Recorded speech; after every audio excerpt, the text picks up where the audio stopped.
शादी से पहले शारीरिक संबंध हो तो क्या करे मसीही।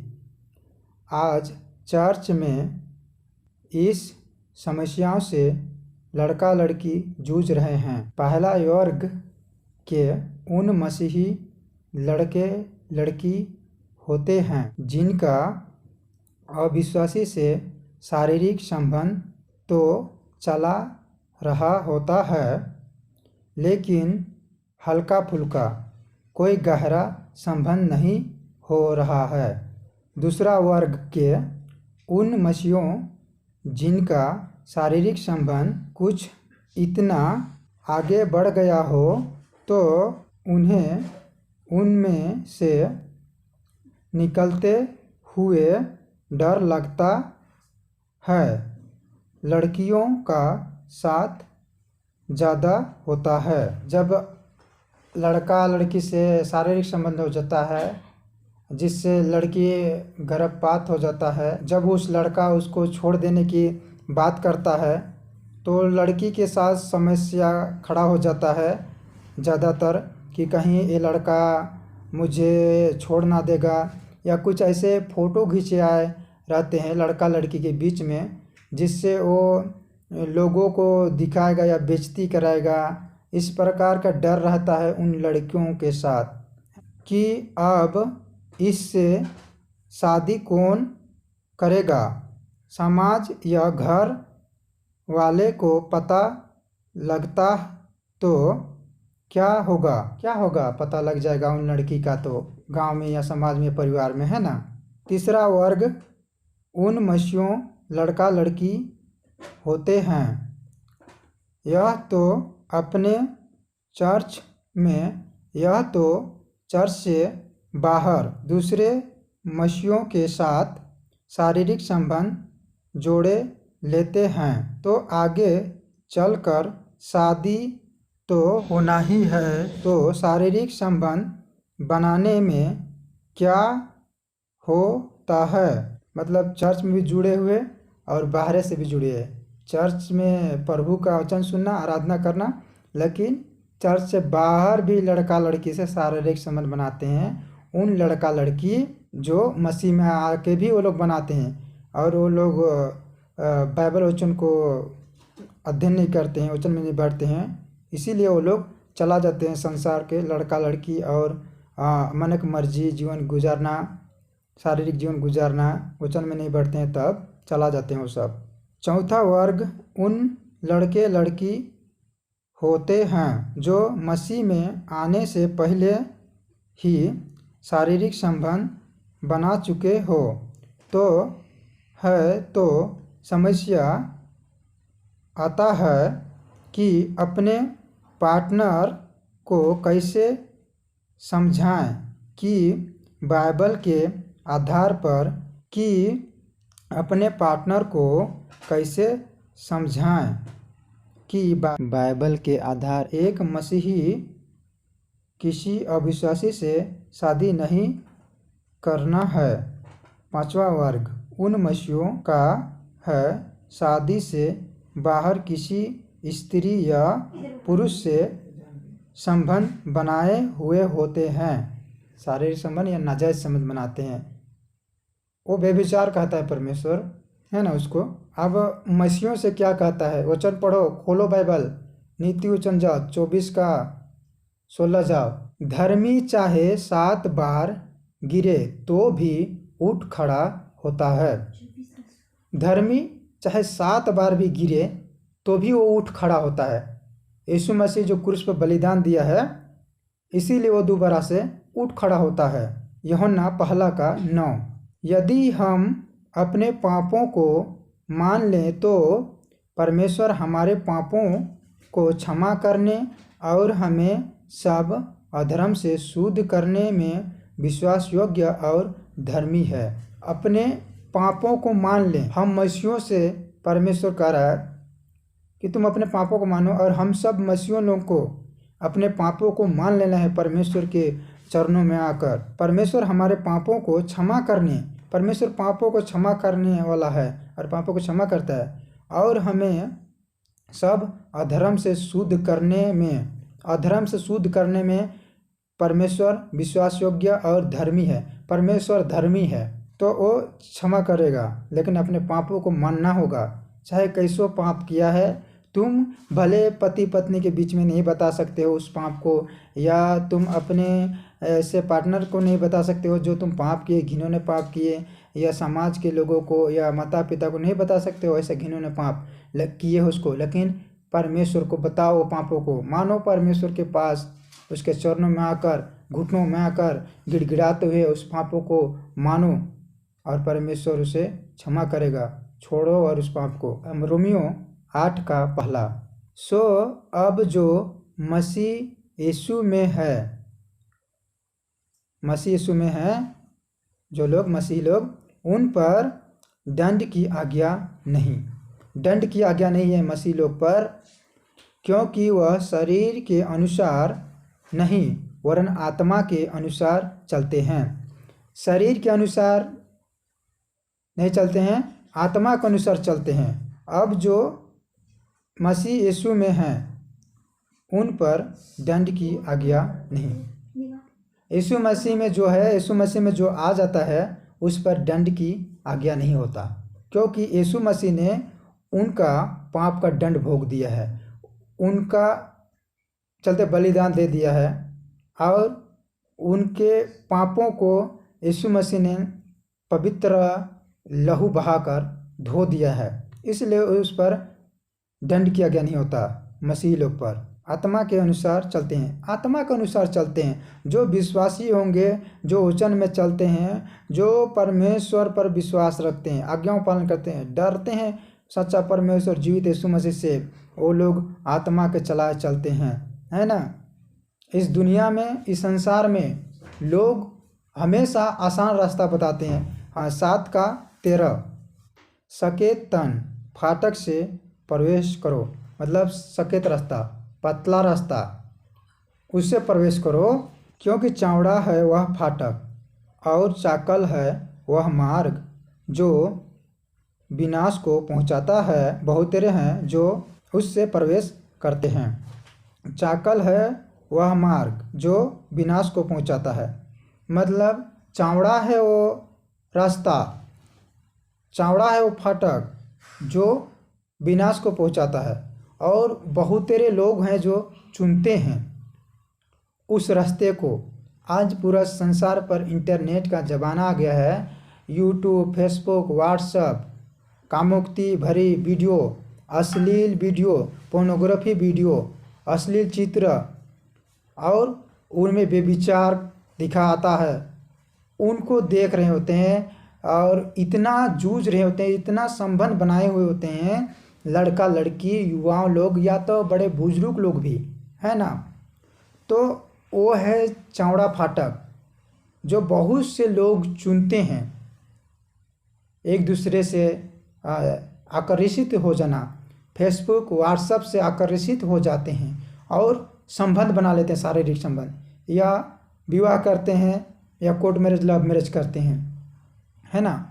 तो ये शादी से पहले शारीरिक संबंध बनाना बेविचार है, परमेश्वर कहता है। और बहुत से लोग हैं जो वो फाटक रास्ता और चौड़ा फाटक पर चल रहे हैं और चुनते हैं, है ना।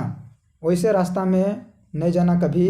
देखने में तो सुविधाजनक लगेगा, लेकिन वो विनाश को ही पहुंचाएगा। संसार में लोग आसान रास्ता दिखाते हैं। अगर तुम्हारे पास खाने के लिए नहीं है तो तुम दूसरे से सहायता मांगो, दूसरे से आज उधार ले लो, भीख मांग लो, ऐसा वो लोग बताएंगे। लेकिन सबसे पहले हम लोग को परमेश्वर से मांगना है, परमेश्वर के चरणों में जाना है, प्रार्थना करना है। हाँ, उधार मांगना गलत बात नहीं है, लेकिन सबसे पहले परमेश्वर से मांगना है, उसके बाद पड़ोसी से मांगना है ना। 14 में, क्योंकि सकेत है वह फाटक और सकरा है वह मार्ग, मतलब पतला है वो मार्ग जो जीवन को पहुंचाता है, थोड़े हैं जो उसे पाते हैं। मतलब जीवन को पहुंचाता है वो पतला रास्ता, थोड़े हैं जो उसे पाते हैं। बहुत ऐसे थोड़े ही लोग हैं संसार में जो उस रास्ते पर चल रहे हैं, मतलब पतले रास्ते पर।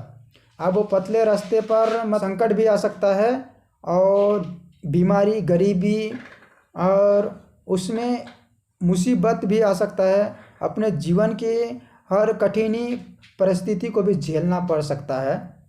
तो पतला रास्ता है जो जीवन को पहुंचाता है। प्रेरित तो 16 दूसरा कुरिन्थियों 5:17। सो यदि कोई मसीही में है तो वह नई सृष्टि है, नया, बिल्कुल नया। पुरानी बातें बीत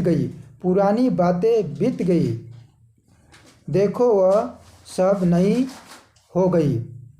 पुरानी बातें बीत गई, देखो वह सब नई हो गई कहता है। मतलब पुराने तुम्हारे साथ, तुम्हारे जीवन के साथ जो भी ऐसे गुनाह पाप हुआ या जो भी ऐसे शारीरिक संबंध तुमने बनाया था यीशु मसीह में आने से पहले, लड़की से बनाया था या लड़का से बनाया था, तो पुराने बातें बीत गई है, देखो सब कुछ नया हो गया। मतलब यीशु मसीह अपना लहू से धो दिया है। अब तुम्हें नया जीवन जीना है और यीशु मसीह के वचन के अनुसार जीवन जीना है। यीशु मसीह पूरा तुम्हारा सृष्टि को बदल दिया है। तुम्हारा एक धर्म से दूसरा धर्म तो हुआ नहीं है ना। तुम्हारा पूरा सृष्टि बदला गया है, पूरा तुम्हें अनंत जीवन, अनंत काल के लिए बदलाया गया है ना। तो तुम नई सृष्टि हो। 2 तीमुथियुस 1:7। क्योंकि परमेश्वर ने हमें भय की नहीं पर सामर्थ्य और प्रेम और संयम की आत्मा दी है। परमेश्वर भय की आत्मा नहीं दिया हम सबको, मसीह लोग को, पर सामर्थ्य और प्रेम और संयम की आत्मा दी है।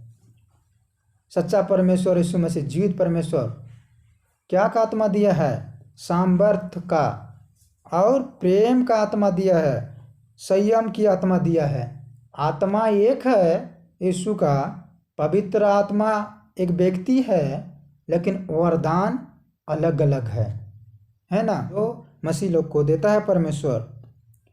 अब जो लोग संसार में शारीरिक संबंध बनाते हैं, मसीह में आने के बाद वो लोग वचन में नहीं बढ़ते हैं। अगर कोई ऐसे लड़की दिखता हो जो संसार में हो और उसका नेचर भी अच्छा हो, तो कोई कहता है कि ये लड़की तुम्हारे लिए ठीक जोड़ी जुमेगा, तो वो मसीह जो वचन में नहीं बढ़ा हुआ रहता है, वो कहता है कि हाँ तुम ठीक ही कह रहे हो, शायद प्रभु से मैं बहुत प्रार्थना किया और अभी तक उत्तर नहीं मिला, मेरा उम्र ढलते जा रहा है, तो मैं उसे शारीरिक संबंध बना लेता हूँ या तो मैं उसे शादी कर लेता हूँ, फिर चर्च आएगा, धीरे धीरे उसको प्रभु बदल देगा, मेरा संबंध जुड़ जाएगा। ऐसा सोचते हैं और कहते हैं, है ना। लेकिन बाइबल मना करता है यहाँ पे अविश्वासी से संबंध बनाने के लिए। 2 कुरिन्थियों 6:14 में, अविश्वासियों के साथ असमान जुए में ना जुतो, क्योंकि धार्मिकता और अधर्म का क्या मेल जोल। तुम धर्मी हो, तुम्हारे अंदर पवित्र आत्मा है, यीशु का आत्मा परमेश्वर है, और उसके में आदम हवा पाप के स्वभाव है, वो ओल्ड सिस्टम में घूम रही है, तो तुम्हारा संबंध नहीं बनेगा। यह ज्योति और अंधकार की क्या संगति? ज्योति और अंधकार की क्या संगति? उसके जीवन में अभी भी पाप का स्वभाव है और उनके पाप संपूर्ण रूप से छुटकारा नहीं हुआ है, संपूर्ण रूप से वो क्षमा नहीं मांगी है या क्षमा नहीं हुआ है। उसका आत्मा मरी हुई है, तुम्हारे अंदर आत्मा जीवित है, तुम्हारे अंदर ज्योति है, उसके अंदर में अंधकार है, तो तुम्हारा संबंध नहीं बनेगा उस अविश्वासी लड़की से या अविश्वासी लड़का से। तुम्हारे साथ जीवन भर लड़ाई होगा अगर तुम शादी कर लिया तो अविश्वासी लड़की से या अविश्वासी लड़का से। मसीह लोग शादी नहीं करना है अविश्वासी से। 15 में, और मसीह का बलियाल शैतान के साथ क्या लगाव, या विश्वासी के साथ अविश्वासी का क्या नाता? क्या नाता? बलियाल शैतान के साथ क्या लगाव? या विश्वासी के साथ अविश्वासी का क्या नाता? क्या नाता वो अविश्वासी में है? तू विश्वासी है, मसीह यीशु को तुम जान चुका है, वो तुम्हारा परमेश्वर है, वो तुम्हारे चलते बलिदान दिया है, पवित्र लहू बहाया है। क्या इसीलिए पवित्र लहू बहाया है कि तुम जाओ और विश्वासी शारीरिक संबंध बनाओ या उनके साथ नजर संबंध बनाओ, बेविचार करो, जीवन का भरपूर मजा लो, इसीलिए लहू बहाया यीशु? नहीं, वो तो तुम्हें मोल लेके खरीदा है, वो तो तुम्हें अपना बेटा उसने माना है। तो तुम भी अपने पिता मानकर जीना सीखो यीशु के लिए। यीशु मसीह लोग को ताड़ना देता है जब वो लोग गलत रास्ते पर चल जाते हैं, जब वो लोग बुराई रास्ते को चला जाते हैं, संसार में चला जाते हैं, तो उसको यीशु परमेश्वर ताड़ना देता है ताकि वो गलत रास्ते से सही रास्ते की ओर आए। इसके लिए उस ताड़ना में हो सके कि परमेश्वर उसे छड़ी भी लगाए और उस ताड़ना में उसको कठिन परिस्थिति का सामना करना पड़े, उसे सताव सहना पड़ सके या उसे दुख दर्द से गुजरना पड़े। परमेश्वर उसको ताड़ना देता है, छड़ी लगाता है ताकि वो सुधरे और यीशु मसीह की ओर बढ़े आए। अब ख़त्म होने वाला है, इसलिए थोड़ा सा रुक जाओ। और मूर्तों के साथ परमेश्वर के मंदिर का क्या संबंध? जो मूर्ति है उससे क्या संबंध हमारा? वो अन्य जाति में से, अविश्वासी हिंदू जाति में से है, मूर्ति पूजा, उससे क्या संबंध हमारा? परमेश्वर के मंदिर का क्या संबंध? क्योंकि हम तो जीवते परमेश्वर का मंदिर हैं, हम सब जीवते परमेश्वर का मंदिर हैं। तो वो अविश्वासी लड़की या अविश्वासी लड़का से मूर्ति पूजा के साथ हमारा संबंध नहीं बनेगा, क्योंकि जीवते परमेश्वर हमारे अंदर में वास करता है, तो हमारा संबंध नहीं बनेगा उससे। जैसे परमेश्वर ने कहा है कि मैं उनमें बसूंगा, परमेश्वर मसीहों में बसता है और उनमें चला फिरा करूँगा। परमेश्वर कैसे चलता है? जब हम लोग चलते हैं तब परमेश्वर चलता फिरता है ना। मैं उनमें चला फिरा करूँगा और मैं उनका परमेश्वर हूँगा और वह मेरा लोग होंगे। परमेश्वर चलेगा फिरेगा, उसका लोग होंगे हम सब, मसीह लोग, परमेश्वर का लोग। इसलिए प्रभु कहता है उस अविश्वासी से निकलो।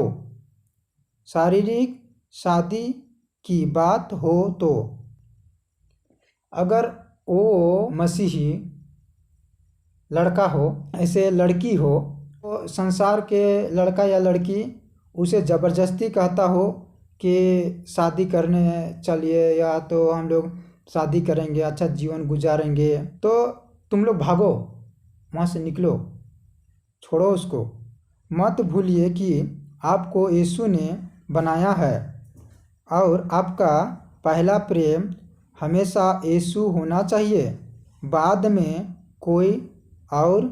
जैसे लूका 14:26 में लिखा है, अगर आपका पार्टनर आपके चर्च में आ जाता है तो भी शारीरिक संबंध नहीं रखना है, क्योंकि परमेश्वर की नज़र में शादी से पहले का संबंध बेविचार है, पाप है। तुम मसीह में आ गई हो या मसीह में आ गया है और वो लड़की जो शारीरिक संबंध जो बनाई है, सांसारिक लड़की या लड़का जो संसार में रहता है, वो शारीरिक संबंध बनाया है, वो किसी बहाना से चर्च में आ रहा है कि मैं वो चर्च में जाऊंगा, वचन सुनूंगा, कुछ दिन गुजारूंगा, तो मतलब कि ये लड़की मुझसे शादी करेगी या लड़का मुझसे शादी करेगा, तो भी उसे संबंध नहीं बनाना है। वो शादी के चलते या लड़की के लालच के चलते, प्यार के लालच के चलते वो चर्च किसी बहाना में आ गया हो, लेकिन वो अपने पापों से मन नहीं फिराया हो, तो परमेश्वर के नज़र में वो सब बेविचार होगा, शारीरिक संबंध बनाओगे तो। याकूब 4:8, परमेश्वर के निकट आओ, परमेश्वर के निकट आओ तो वह भी तुम्हारे निकट आएगा। जब परमेश्वर के निकट आओगे संपूर्ण मन से, तब परमेश्वर भी अपने बाहें फैलाए के दौड़ता है गले लगाने के चलते हर पापी लोग को। सच्चा परमेश्वर। इब्रानियों 13:5 में, मैं तुझे कभी ना छोड़ूंगा और ना कभी तुझे त्यागूंगा। कैसनो भी घोर परिस्थिति आ जाए, घोर कठिनाई मुसीबत आ जाए या हालात बिगड़ने लगे, तो मैं तुझे कभी ना छोड़ूंगा। परमेश्वर कह रहा है कि मैं तुझे कभी नहीं छोड़ूंगा और ना कभी तुझे त्यागूंगा, और ना कभी तुझे त्यागूंगा। मैं तुम्हारे साथ वाचा बंधा हूँ, तुम्हें मैं कभी छोड़ नहीं सकता हूँ, मैं तुम्हारे से अलग हो नहीं सकता हूँ, क्योंकि प्रेम करता हूँ मैं तुझसे। तुम्हारे से एक संबंध है, परमेश्वर का संबंध है, इसलिए वो तुमसे अलग नहीं होना चाहता है।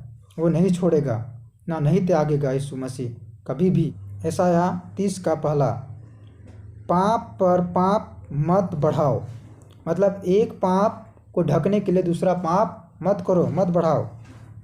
अपने शरीरों को जीवित और पवित्र और परमेश्वर को भाता हुआ बलिदान करके चढ़ाओ, यही तुम्हारी आत्मिक सेवा है।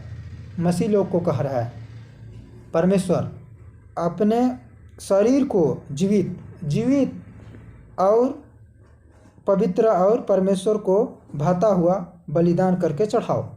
बलिदान करके चढ़ाओ परमेश्वर को, यही आत्मिक सेवा है, ऐसा परमेश्वर कह रहा है। इस संसार के जैसे ना बनो, इस संसार के जैसे ना बनो, परंतु तुम्हारी बुद्धि के नए हो जाने से तुम्हारा चाल चलन भी अब बदलता चला जाना चाहिए। यीशु मसीह में इस संसार के जैसे ना बनो, इस संसार के जैसे ना बनो।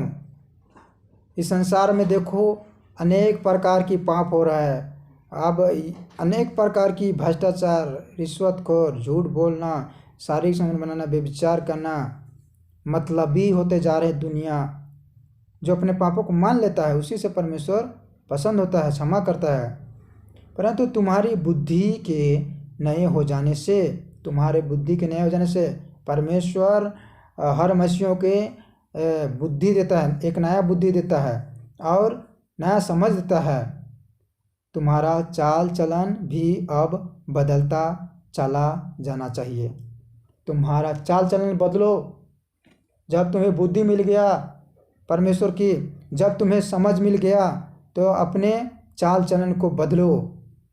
कैसे तुम चल रहे हो, कैसे तुम जीवन शैली जी रहे हो मसीहत में, उस सब को जांचो और तुम परमेश्वर की जो इच्छा तुम्हारे जीवन के लिए है उसको अपने नए अनुभव से सीखते जाओ, नए अनुभव से सीखते जाओ, नए विवेक से सीखते जाओ, नए अनुभव से सीखते जाओ। मसीह यीशु तुम्हें सिखाएगा। रोमियो का 12:21, बुराई से ना हारो परंतु भलाई से बुराई को जीत लो। भलाई से जीत लो बुराई को। मतलब जब तुम भलाई करोगे परमेश्वर की नज़र में, जब तुम वचन में बढ़ोगे, जब तुम परमेश्वर पर विश्वास से वचन को पालन करोगे, वचन के अनुसार चलोगे, तो बुराई को भी जीत लोगे। बुराई अपने आप हटेगा, परमेश्वर को वचन तुम्हारे अंदर आएगा तो, ऐसा वचन कहता है। अब रही बात संसार के शारीरिक संबंध बनाना, लड़का लड़की से या नजर संबंध बनाना, कितनों भी कठिन परिस्थिति आ जाए मसीहत में, भले उनका उम्र ढल रहा हो, उम्र बढ़ रहा हो, या शादी ना हो रहा हो, या पैसा का कमी हो, या गरीबी हो, या कितनों भी मुसीबत हो, परमेश्वर कहता है कि इन सब के विषय के लिए तुम्हें किसी अविश्वासी से शादी नहीं करना है, शारीरिक संबंध नहीं बनाना है। तुम विश्वास से प्रार्थना करते रहो, प्रार्थना पूर्वक काम लो। मैं तुम्हारा प्रार्थना को सुनने वाला परमेश्वर हूँ और मैं उत्तर दूंगा। तुम वचन में बढ़ते रहो, मेरा इच्छा को समझो, ऐसा परमेश्वर कहता है। परमेश्वर तुम सबको आशीष दे और जीवित यीशु के नाम में